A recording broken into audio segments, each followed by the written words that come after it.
Hey everybody, hope you're doing well. So we're going to be talking about some power scaling again. So to start off right here as we look, when we have Raditz, we can see that he catches a bullet that's shot point blank by the farmer with a shotgun. So the first thing that we have to understand that bullet dodging, according to Scientific American reports, is impossible. It was invented by Hollywood. So no matter how fast you are or what your fitness level is, you're not going to be able to dodge a bullet at close range. Bullets just travel way too fast. So even if you have a super slow handgun, even the slowest handguns, they shoot a bullet at about 760 miles per hour on the low end.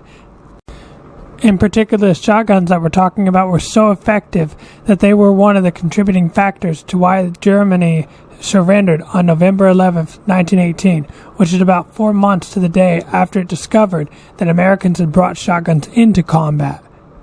The most common type of shotgun shell being the bird shot. So this is interesting because of its versatility. So for example, when you have a larger number, that means the pellet is going to be smaller. So in other words, in a single load, you're going to get more pellets. So a number 9 shot is going to hold more pellets. However, a number 1 shot is going to hold less. Given that there was no spread, I would assume that it would be safe to say that it was probably a shotgun lead slug with no spread. So what this is a solid piece of lead, and this is the most powerful type of ammunition for the 12 gauge shotguns.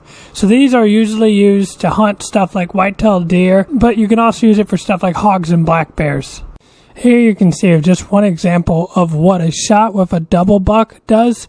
It blows through this guy's gut, and as you can see, the spine is completely destroyed, pretty much guaranteeing that if he were to survive, which he more than likely would not, almost guaranteed would not, he would be paralyzed. He'd want to be dead at that point. Of course, being smart, as big as it is in Dragon Ball, and it's pretty big, it's not the only thing.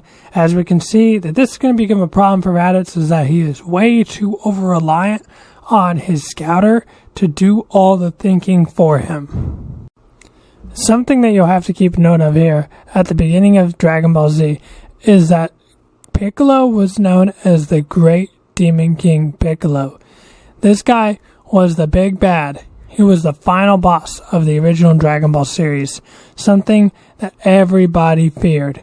And here, Raditz says, okay, you have a power level of 322. And he pretty much just says, well, that's really nothing compared to me. So he no-sells Piccolo's shot. And afterwards, he's like, oh yeah, that was a great display of dust. Is it my turn? And the only thing that saves Piccolo is that once again, Raditz has his scouter go off and he goes off to find another power level, predicting that it would be Goku. You gotta think about just how strong do you need to be to completely ignore somebody.